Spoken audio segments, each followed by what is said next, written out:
The Cigar Room Show.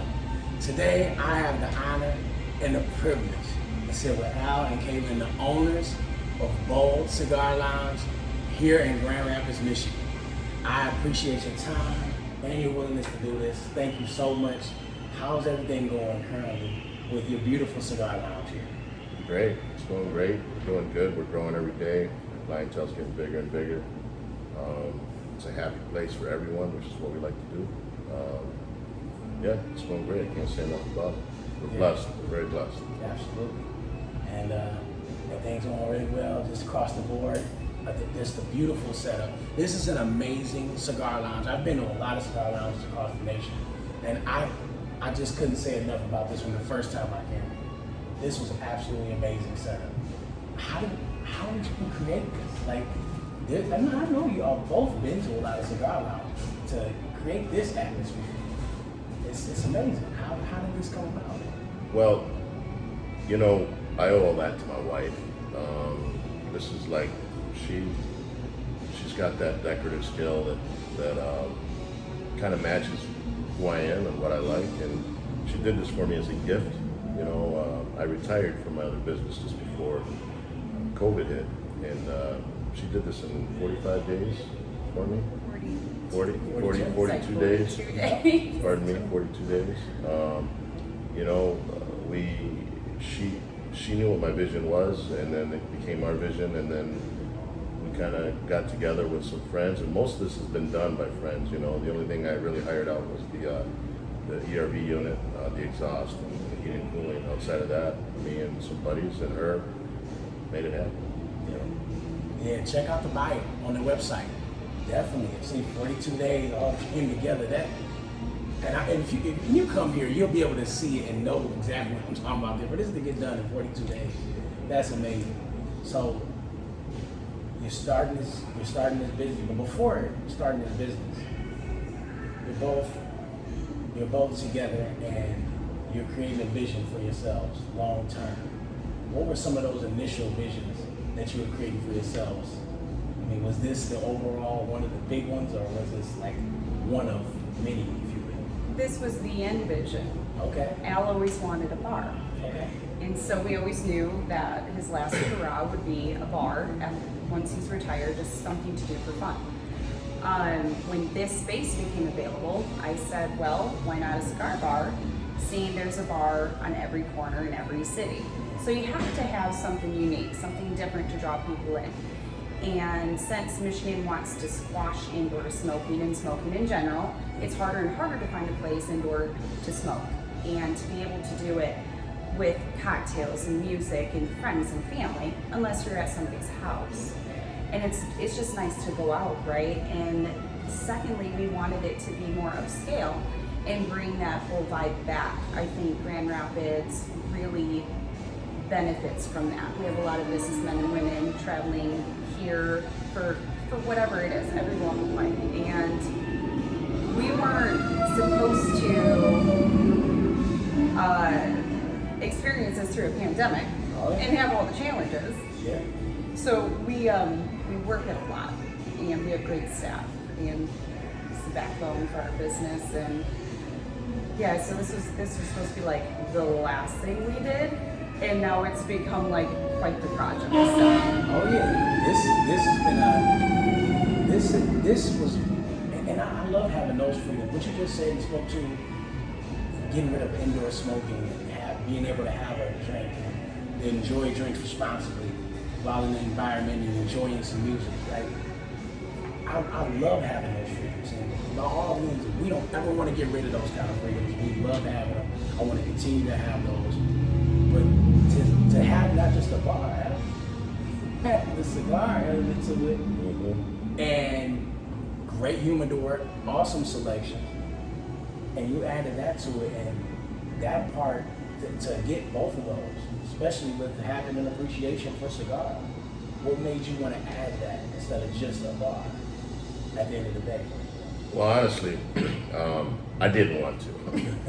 My wife kind of talked me into that. I visited the establishment that was here before this, and they went out of business. And he happened to be a really good friend of mine, and I seen it, you know, and you know, I'm like, you know, this could be me someday, you know, and but that's really as far as I kind of went.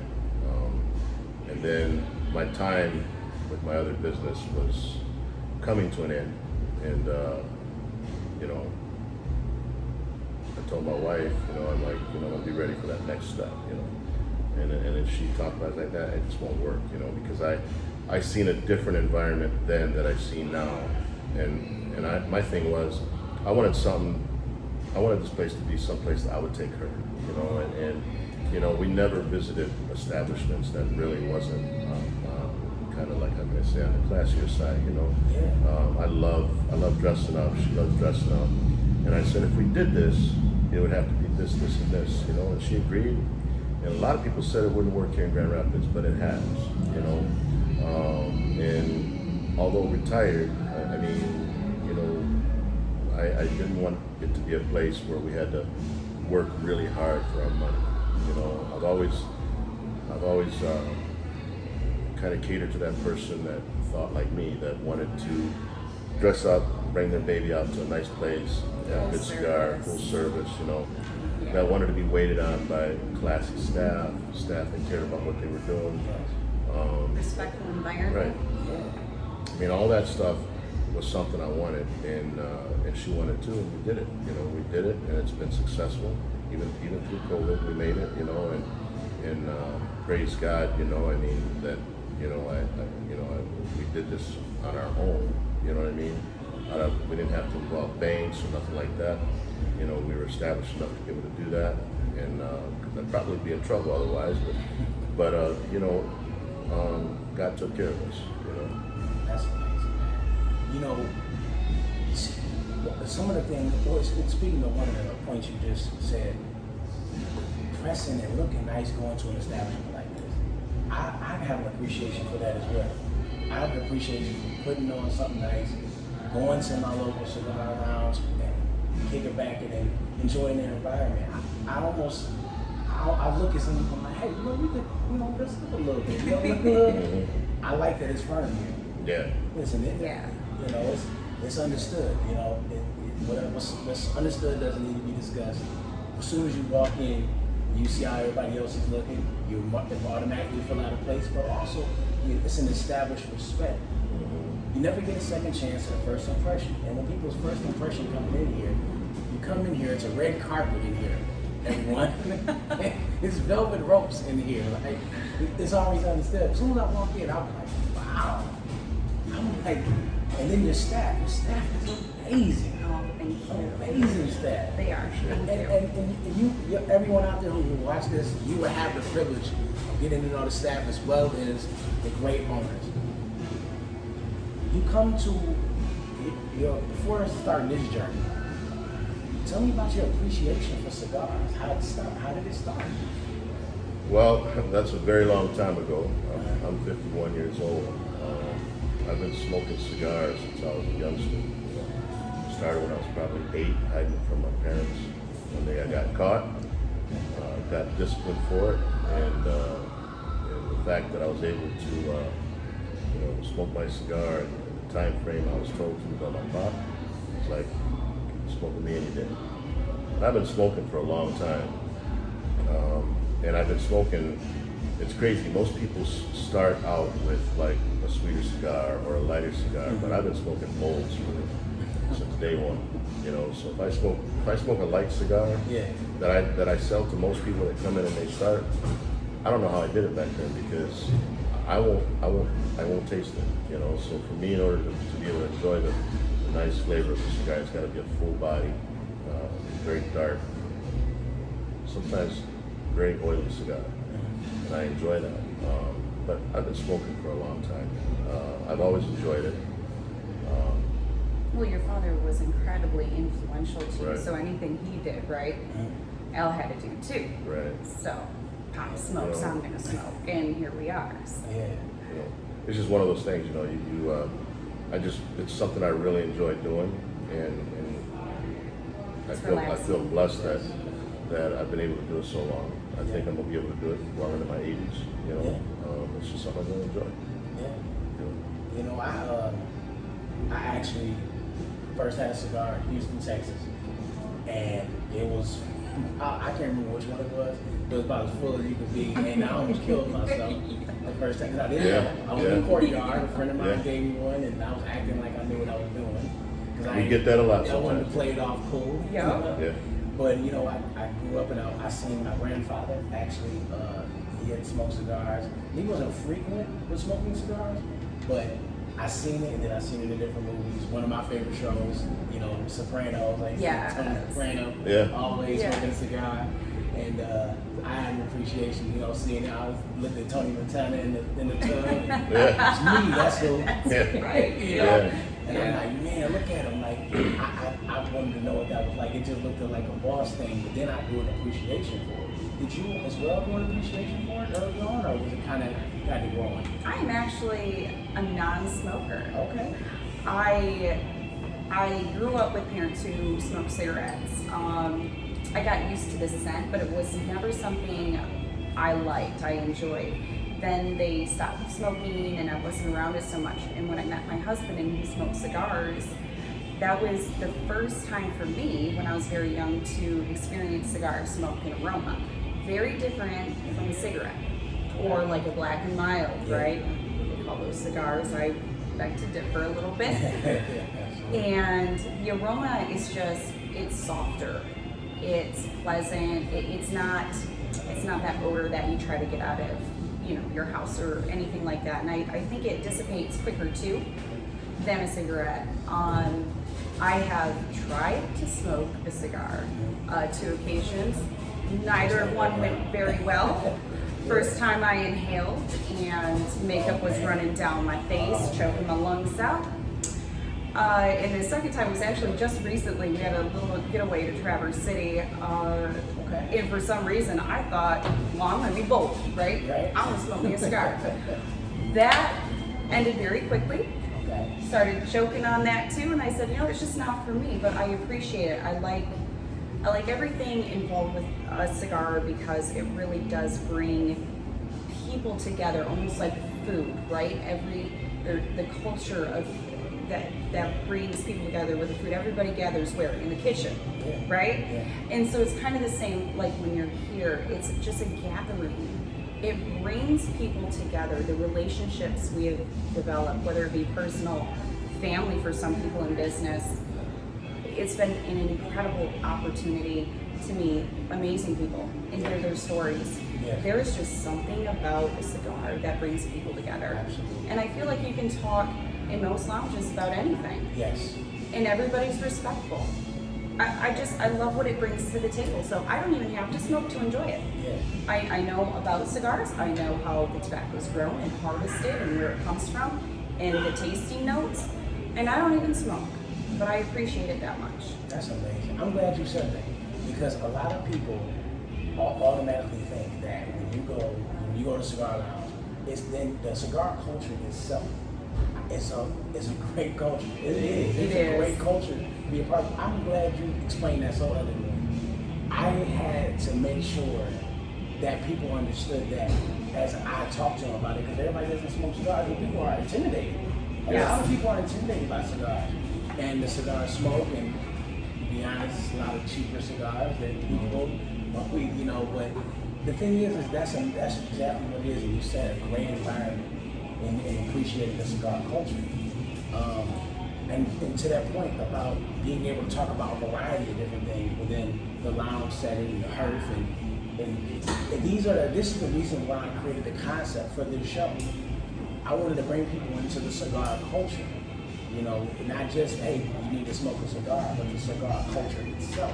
I mean, even if you watch a lot of different shows about cigars, the cigar culture, I paid attention, a lot of them aren't even actually smoking cigars while they're talking. They actually just have a cigar in hand or a drink next to them. They're talking, and eventually they may, you know, light a stick, and then they go from there. But the cigar culture itself is an amazing culture. I'm glad I get to be a part of it, and I encourage everyone out there, like, to understand that that's a big part of it. You don't always have to smoke cigars to be a part of the culture, and you help create a great environment because you're both building this business, you're putting it together 42 days it takes to put it together. We're opened up. And just a couple days later, we find out some of the most dramatic news anyone can hear. And it's like, you're not just shut down, but we're also having a pandemic. This is a worldwide problem. And it just, I don't know, how did that feel? I had felt the rug was just pulled from under you. Well, honestly, on my side, I want to say, I didn't even know what COVID was. They were talking about COVID. Yeah, like, what's COVID? We found out the morning of our opening about COVID-19. We otherwise had not heard about it. And our rep couldn't even make it because everything was kind of shutting down and going on. And so many conspiracy theories. Yes. Nobody really knew too much. And so it was the morning of our grand opening. And then 2 days later, the state shutdown happened.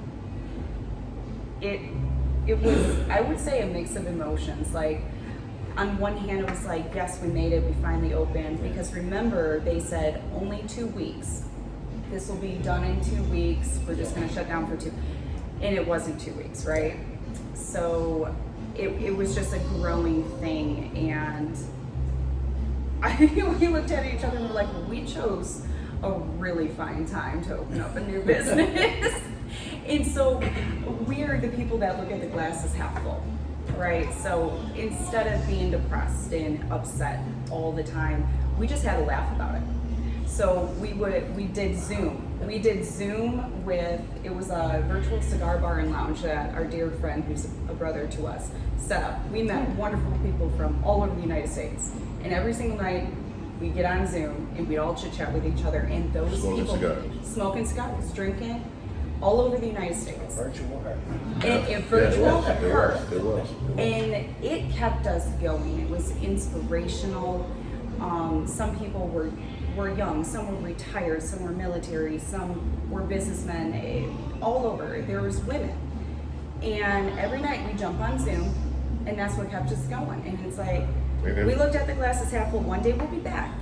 And when we are, we got this. God's got our back. And with me, it really didn't intimidate me, you know what I mean? And I think a lot of that was because, you know, I retired from other business. I mean, I wasn't really hurting for money. There was a lot of people out there hurting. They weren't even finished yet with their life and work, you know? And what it did with me is whenever I'm pushed into a corner, I get very protective. So I went into protection mode. And when I did that, we sat down and we talked about it, you know, and then we opened up, like, I don't know, 3-4 days later for basically outdoor sales only. And I was surprised, man, at how many supporters we had. I mean, when our grand opening happened, we had over 200 people here, you know. And then once we closed, you know, we actually did very well over the COVID time because, you know, right now you come in, you buy one cigar, you have a drink or two or maybe three. You might buy 1 or 2 cigars to go. During COVID, man, people were showing up. I had to reorder cigars maybe 2 or 3 times because they were coming and buying bundles of cigars. They were maybe buying a box of cigars. They were like, we want to support you. And I'm like, I mean, this is crazy. You know, our support was just from all our fans out there, you know. We were showered with so much love. We were. And we connected with people online and heard their own personal stories. Our sales on cigars during COVID was much higher than our sales now. You know, and it's because people they were just wanting to take care of me. And they would pull up and we'd be getting cigars. And I'm like, babe, this is what's going on, you know. And we were here. We would sit here 10 to 12 hours a day for anyone who just wanted to roll up, or if they called us, or if they messaged us through, you know, a Facebook Messenger, hey, I'd love to support you guys, let me come down. And it wasn't just that, but we received gifts from people we've never met, just bottles of wine, and we got cards, and I kept everything. I have pictures of everything, and it's like, yeah, that's what I love about cigars. I'm a big people believer like that. in when you put out good energy, it just comes back. It just really comes back, and it sounds like it came back. Oh, it was yes. hard this time for y'all. It just came back and overflowed. Like, what? Like, We were nobodies, and they made us somebody, you know? and that's one of the things I value is when people put out that good energy. They're still making themselves available, like you just said. Looking at like the glass half full. Let's look at the perspective. But that's a really hard perspective to have for a lot of people because people quick to we can't weather the storm or just we'll restart. It just wasn't meant to be. That's a lot of things that people say. I'm a big believer in taking control over your own life and grabbing life by the horns. Absolutely. I believe we all have free will to do certain things and have accountability and assume responsibility for your own life. And it sounds like things really panned out for y'all. And people see it. People who that you probably didn't even know were seeing it and saw it and gave you back that love and energy. So Well, it's about protecting your energy. You got to protect your energy. I mean, if your energy is happy, protect that. Don't let anything break that happiness. You got to protect it. If your energy is to win, one of my biggest sayings is winners don't know how to lose. You have to protect that energy at all times because there's always somebody there that's wanting to take it and do wrong with it. that was one of my other questions. Setting. I talked another episode about setting boundaries. During this time, it had to be tough, but also there's people who care about you, love you, probably telling you, hey, you sure about continuing this? You sure about doing this? And even yourselves, at different points, maybe things can show you to doubt what you're doing, or to maybe this might not work out. Should we just kind of cut our losses? What are some of the ways that you set boundaries for yourselves and others?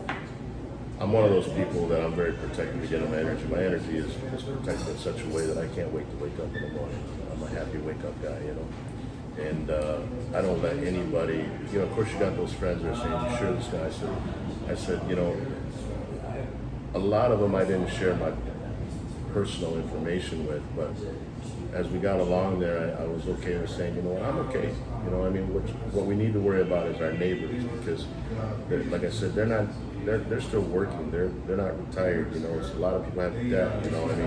I wasn't into all that. Now, I surpassed that years ago.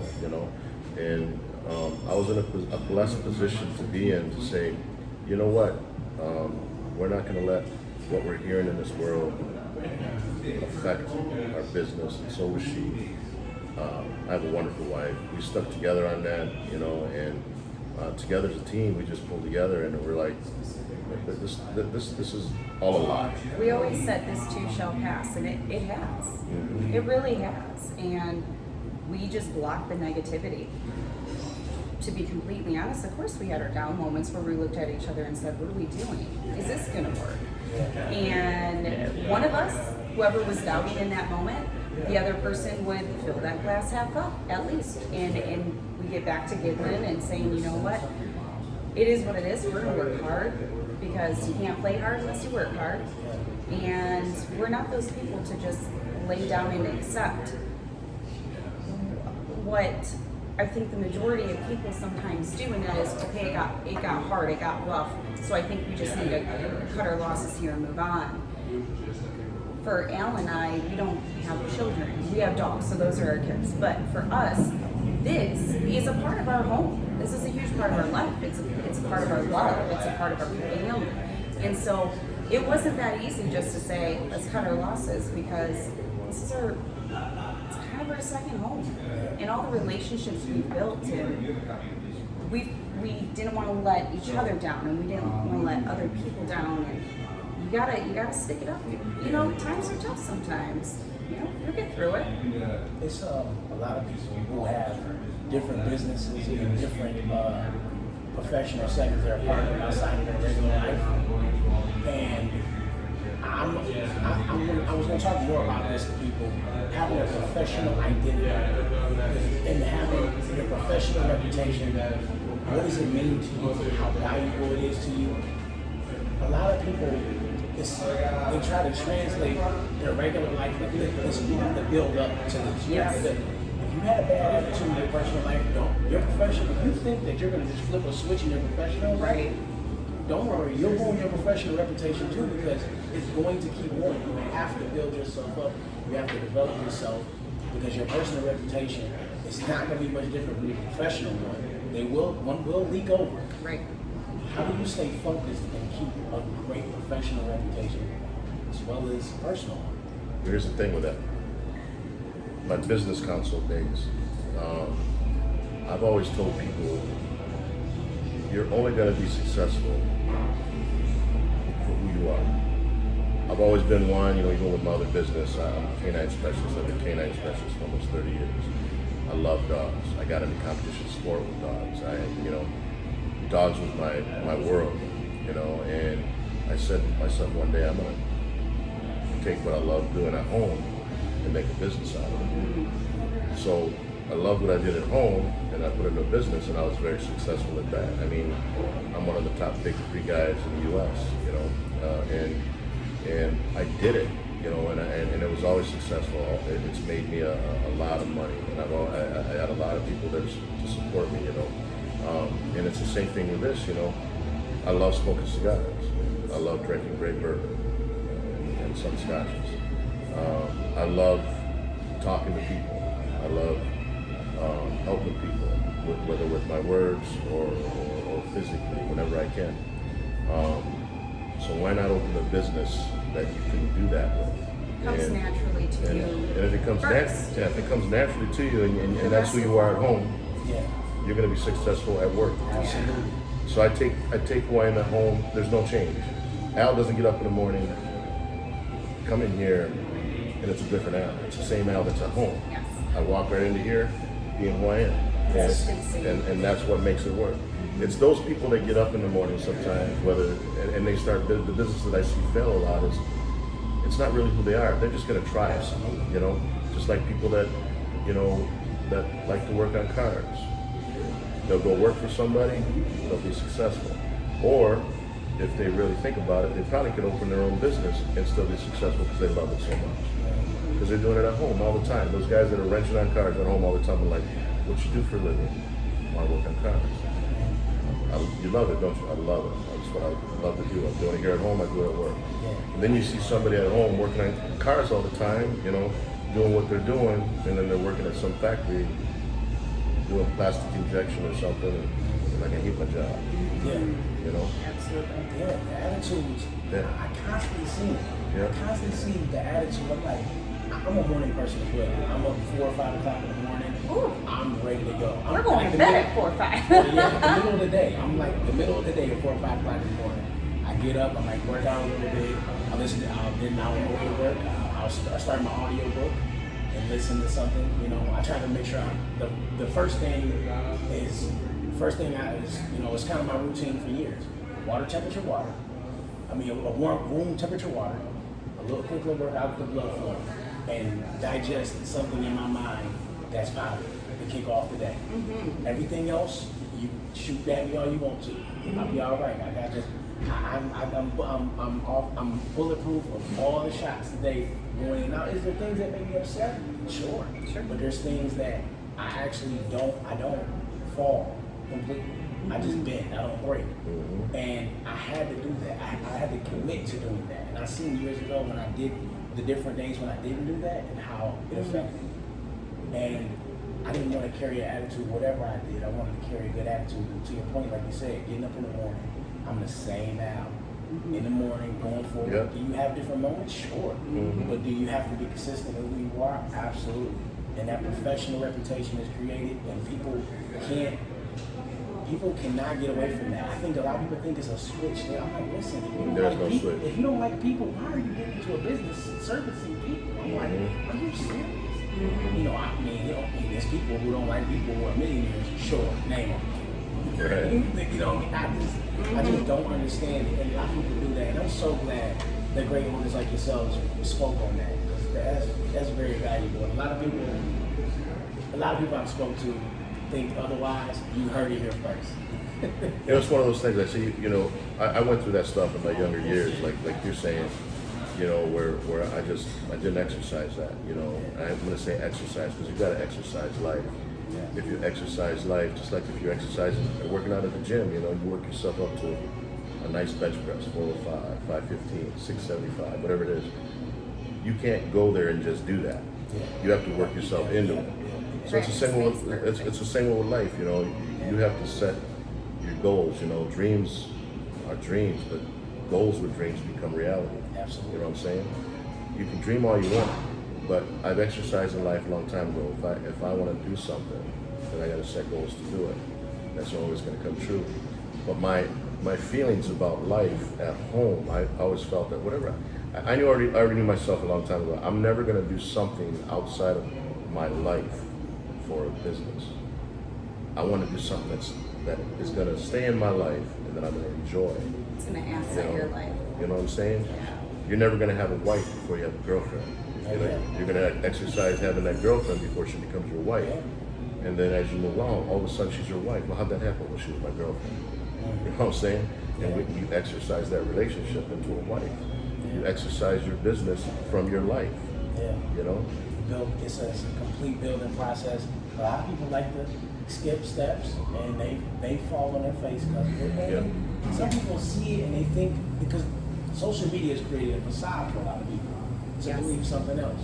You know, even me starting the show, I didn't think I had the charisma to be on camera or talk. I just wasn't one of those guys that thought that. I barely had a social media presence. I talked to people behind the scenes. I did different things, owned different businesses, had joint ventures. But I just didn't believe in myself in that capacity to do this. And people used to tell me all the time, no, man, no, you need to have something like this. And I sat on this concept for a year and a half. Look at you now. And all of a sudden, I put my belief, I said, you know what, I'm just going to try. I'm going to go, but I'm not going to go half. I'm going to go, and then we're just going to go with it and see what happens. You gotta go all the way, man, and not be afraid to fail. And you're gonna fail. I always tell people, if you're gonna fail, don't fail small. Fail big. You know, fail big. And I bring this back to religion. Even God wants you to fail big, okay? Because He knows that's the only way you're gonna turn to Him and ask for a favor.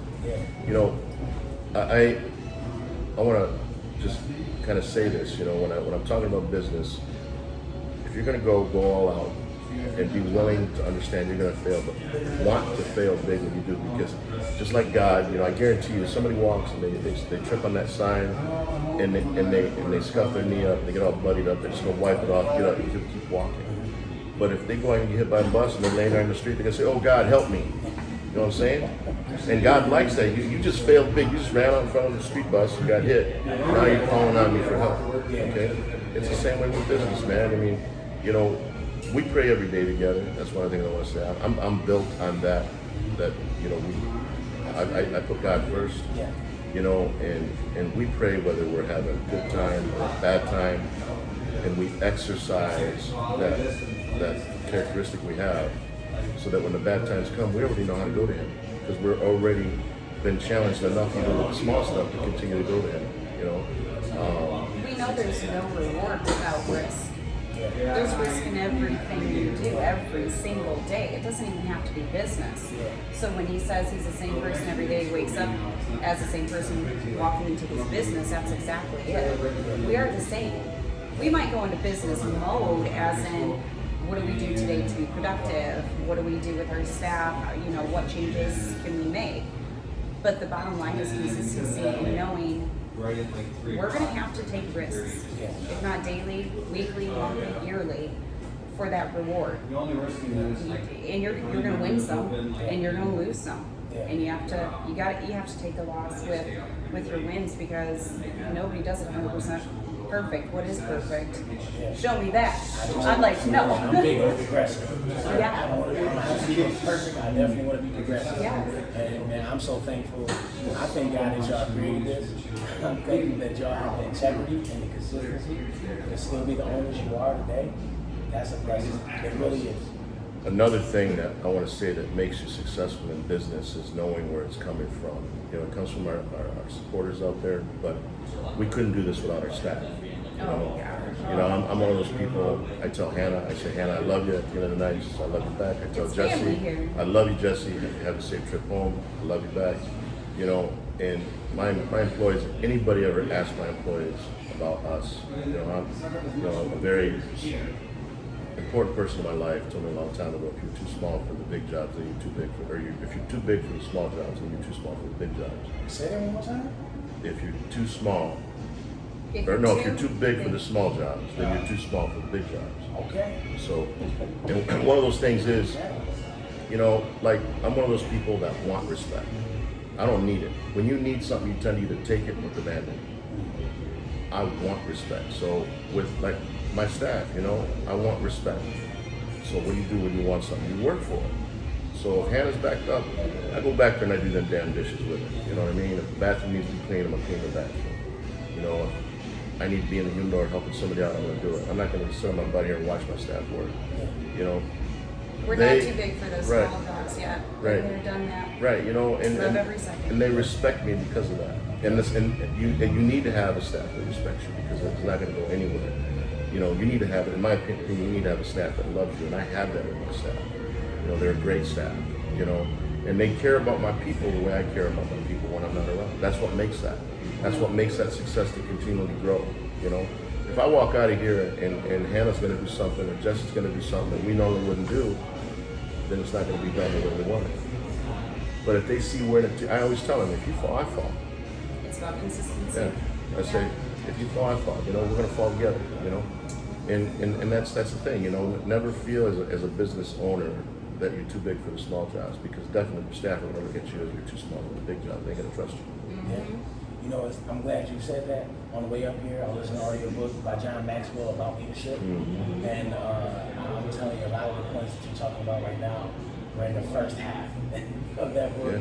Yeah. And it's absolutely amazing that you have that understanding. And your staff has the privilege to have owners like yourself. That's You know, amazing. it's funny because if Hannah was a part of this, she'd be laughing right now, because there's so many times people come in here and they will say to Hannah, "Are you Al's wife?" And she's like, "No, I'm not Al's wife." She'll joke, "I'm too big to be Al's wife," or something. You know, but that makes me feel good because Hannah's acting as though she is my wife, and my wife's not here doing my wife's work. You know, and with Jesse, same way. When I'm not here, Jesse's doing my work. You know, I've had people look at me and say, "Is he a partner?" No, he's not. They're the perfect He's representation. he's just our representation. That's it. You Oh, know, absolutely. and that's important to me. You know, but it was built over time. A lot of owners forget, if it wasn't for your staff, your employees, we call them family, you wouldn't get those weekends off. Nope. You wouldn't get those vacations away.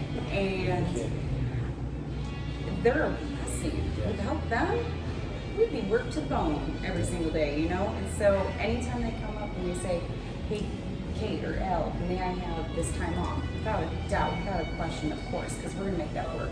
Why? Because, well, last weekend, maybe I had family in town. They had our backs, so I could visit my family. They had family in town, I've got you. That's what it's all about. It isn't all business. You gotta have those personal relationships. You gotta have love. You gotta be kind and compassionate. You have to have patience, lots of that, to be a business owner. And never forget that once upon a time we were all there, right? We were all working for someone at some point in our lives. We know what it's like. And I want nothing more but for our staff to feel respect and love and have the flexibility if they ever need it. If a tragedy in the family happens, you go tend to that. We've got you. Because I know you'll have me if it happens back. It's just a huge part of it. Great humility and accountability between you two. This is amazing. This is really special. Thanks, I'm honored to get the opportunity to sit down with you today. We feel the same. feel the Thank same. you. Thank you for so much. choosing us. Before we get out here, is there anything that you look forward to, anticipate, and look forward to for yourselves in the Cigar Lounge? More. More? Our own building with a rooftop. Okay. And it's gonna be outside, it's gonna be beautiful. Oh yeah. We want like multi-layered. One of the things We're going big. anybody knows Al, he's never finished. I ain't been finished since Al was born. My mom will tell you that. I've never been finished.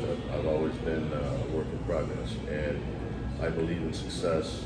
I believe in growing. I believe in anything we're doing has got to come with more. it can't just come with less. You got to have more in your life, throughout your whole life, no matter what you're doing. Because you're doing it right, and you believe in what you're doing, you know, you're going to be successful. And don't be sorry for the things that you've already done. You know, look forward to the future. You know, I am who I am, who I'm not. I'm never going to be, and I'm a winner. You know, and I'll never look at it any other way. And I want more. So, what can my clients want? What can my clients want in the future? I hope they want more. Yeah. We want to bring that ultimate experience to people. You know, when you walk in, you feel like you have a membership. That's what I want for people every day, to walk in and feel like they're a member, they're a VIP or something, right? That is my ultimate goal, to just go big and have people experience those things in life that maybe they never thought they could before, and bring it right here at home in GR. The cigar culture in Michigan in general, a lot of people talk to me throughout the country, and they didn't know Michigan had a cigar culture that it does. And I can tell you for a fact, a lot of the lounges in Michigan reach you well. This one here, they roll out the red carpet for you. And, just out the gate, just as soon as you walk in, you feel right at home. You feel the good energy. You feel just like you're a professional walking in, no matter what walk of life you come from. They treat you great here, very attentive, and you're gonna have to see it for yourself. You're gonna have to see it for yourself. So I really appreciate your time, and thank you so much. And